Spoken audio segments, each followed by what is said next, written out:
Hey my friends, welcome back. It's Deb from Bowl Me Over. Come on into the kitchen. Let's make dinner for tonight. I have an easy one for you today. It is a family-friendly recipe. It includes tater tots, so there's not a kid out there that won't like it. It's been one of the most popular recipes on the blog for years and years and years. And one of the reasons is because it's super easy and it's very forgiving. There's lots of switches and changes you can make in case you don't have all of the right ingredients here. But let me walk you through what we need for this recipe. Tater tots, of course. This is a Cowboy Tater Tot Casserole, so we're going to use ground beef, cream of mushroom soup. You could also substitute cream of chicken if you'd prefer, and use ground turkey or ground chicken. That would work. Cream style corn. I didn't have cream style corn today, so I'm going to use drained corn kernels and a little bit of cream. Montreal steak seasoning, an onion, some Colby cheese, and that's all we're going to need for the recipe. Just real quick though, one of the reasons I use Montreal steak seasoning, you'll see me use it a ton in my recipes, is because it contains everything. It's got garlic powder and onion powder and black pepper and salt and all of the things, and it stops me from having to empty my spice cabinet every time you turn around. So it's just a great substitute for a lot of things. But anyway, okay, let's get cooking. Gonna move a few things aside and just get ready here.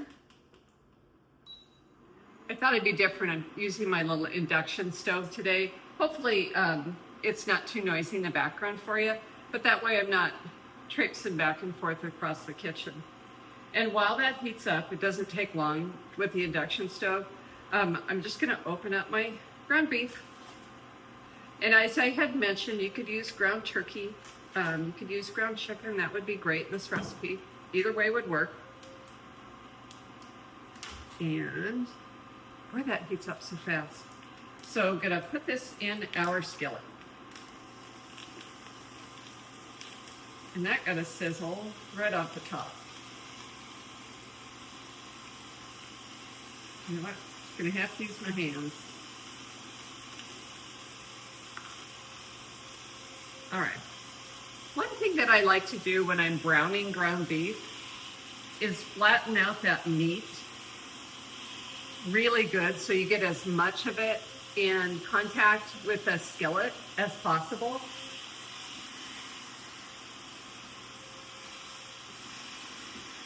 And then I just leave it for a minute. Okay, that's gonna work. Let me get rid of this first. I wasn't thinking when I used my knife to open the meat. I didn't want to cross-contaminate there. And speaking of that, wash my hands real quick. Okay, back at it. You're gonna love this one because it comes together so fast. And then we could just pop it in the oven and let the oven do its thing, which is one of my favorite things. So for the onion, we're just gonna dice it up pretty small. One of the reasons we wanna do that is we wanna, we're adding some veggies in there, even if it's an onion.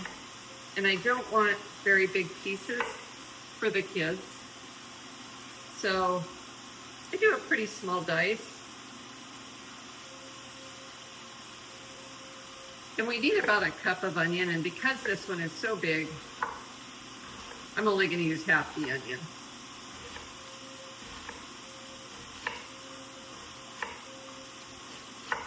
There we go.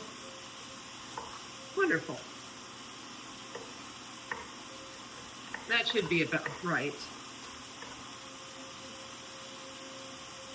I guess it would be helpful if I move these things a little bit. Okay. So as you can see, our ground beef is doing really well. It's already kind of browned on the edges. So I'm going to flip it over as best as I can flip. And again, I just give it a kind of a squish, one of those technical terms. Flattened it out a little bit more. just to get it browned up nicely.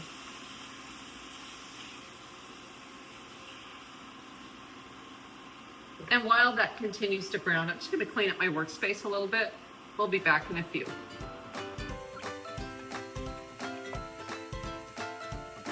Okay, so this is coming along. And at this point, it's not going to be, it's a really lean ground beef that I bought. It's like 97.3. So I am not going to drain this ground beef. If you purchase ground beef that's like an 80-20, I'm sure that you'll want to drain it, but in this case I'm not gonna.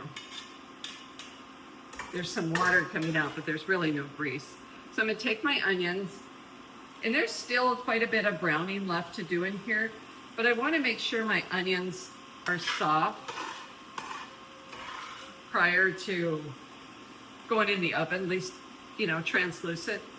And I'm also going to add my Montreal steak seasoning. It's a tablespoon. And you know, again, don't be afraid to drain that. In my case, I don't need to. That is perfect. And then I'm just going to give it another, kind of crunch up the beef and stuff so it's in nice small pieces. And saute those onions along with the meat.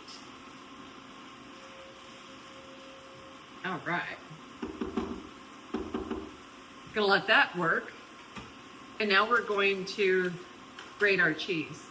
I'm a big fan of grating my own cheese. I know there's times when I'll take a shortcut and use the pre-grated cheese, but it melts so much nicer. And for this we need about 2 cups. And that'll take most of this block.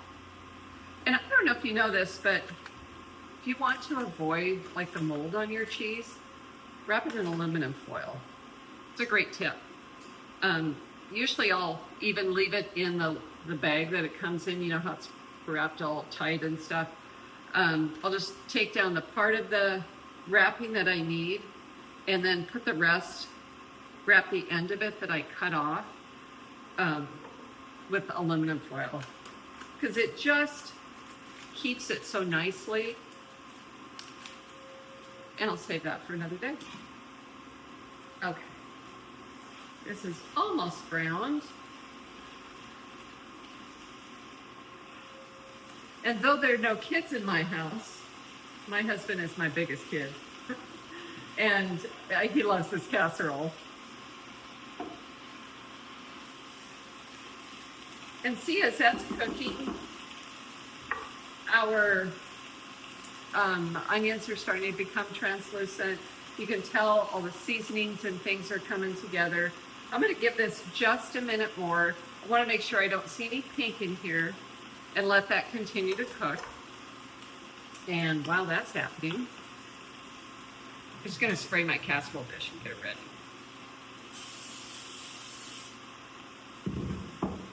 That'll make cleanup lots easier.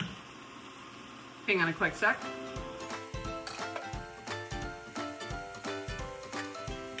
Okay, that looks great. There's no pink in it. The onions are translucent. That looks really good. And now I'm going to add my cream of mushroom soup. That's good. And my corn. And again, like I said, normally we would be using cream style corn. That's my preference for this recipe. I don't have that. I'm going to add a touch of cream because I want it all to come together. Just reducing my heat on my induction top for a sec. And here's a fact that you may or may not know. Sorry, that was really tight. Cream style corn actually doesn't have any cream in it. They actually take the milk from the cob and add that and crunch up some of the kernels, and that's what makes it creamy. I did not feel like taking the time to put it through the food processor, so this is my shortcut version.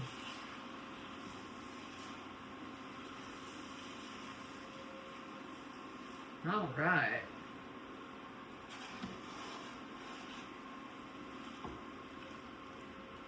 You know, if you follow me on the blog, oftentimes I share some links of equipment that I really like. And this is one that I really like, and that is my the skillet that I'm using. It's actually a part of a set from Caraway. And I'll put a link below. They're not cheap, but they're really good cookware. And I have been so pleased that I actually bought a set for a friend. I bought a set for my mom. They're amazing cookware. Let me see if I can scoop this up without making too much of a mess. Okay. Sorry about that. But my hands are clean, so good. All right. So what have we spent? Like if you're doing it at home yourself, maybe 10 minutes of 10 minutes of prep. Gotta love that. So this is ready now to go into our casserole dish. Just like that. Scrape all that goodness out. And I'm just gonna even it out a little bit.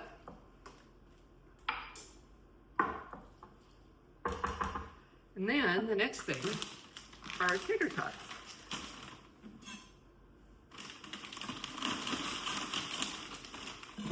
Now, if you're one of those people that lays them all out perfectly, oops, I forgot some cheese. You know what? We're gonna take some of these off. I put cheese there next. I don't know what I was thinking. And you know what that'll be? That'll be just enough. I'm gonna put a layer of cheese right here.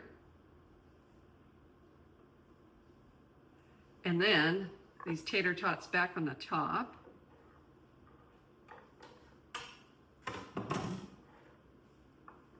What I started saying is, I'm not the person that lays them out all perfectly in a row. That's something that was missing in my gene. I just make sure it's one even layer. So you do you. If you prefer them all perfectly lined up like little hedges in someone's yard, that's great. I'm not that person. Probably if you've been following me, you're not surprised, right? Okay, one even layer, and then we're gonna finish with the remainder of our cheese.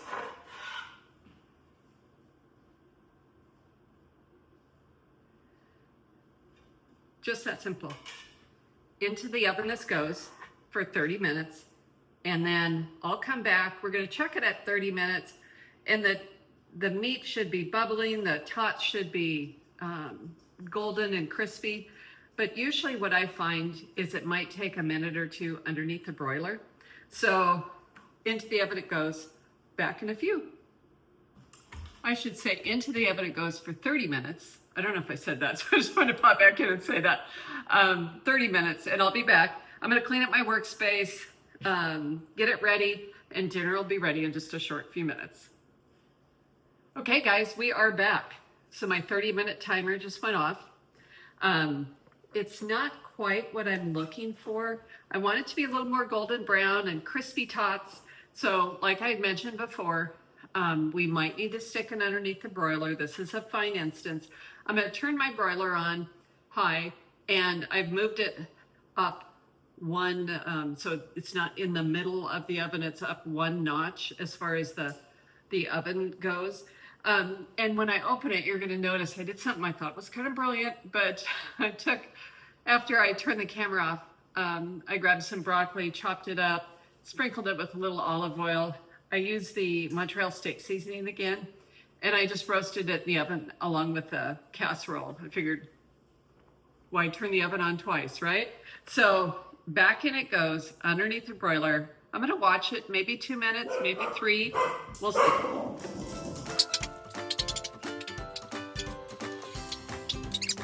Lots of barking in the background, sorry about that. I always set my timer when it comes to using the broiler because it's so easy to get distracted. So I set it for 2 minutes to start. Let's see how we do. I'll check it at 2, see if it needs an extra minute, and we'll be back in just a few.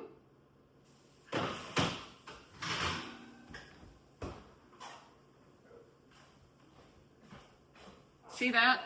Now that's what we're looking for. Nice and golden brown and crispy. Some I've even turned just a hint of brown. The casserole is hot and bubbly. I'm gonna let this cool down for a few minutes before I dish some up to give it a try.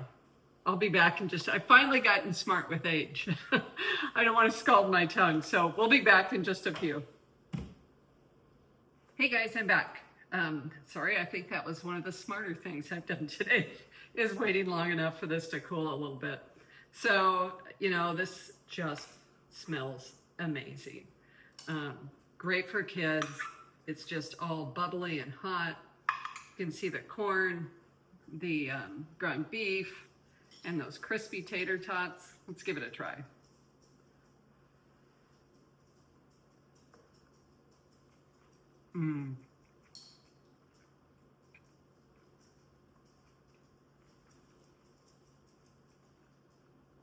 Guys, that is good. And that is so easy. I have to try again.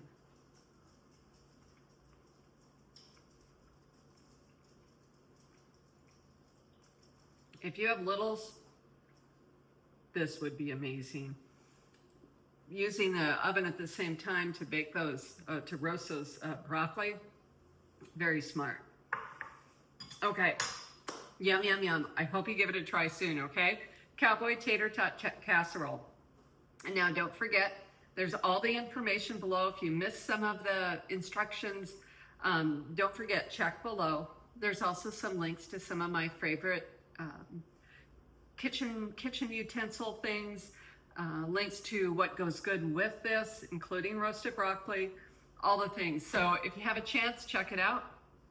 Swing by the blog when you have a moment. That's bowlmeover.com. Comment or share. Boy, that means the world to me. That's how people find out about my YouTube channel, and I sure appreciate it. That's it for me today. Thanks so much for joining me. We'll see you next time. It's Deb from Bowl Me Over. Enjoy.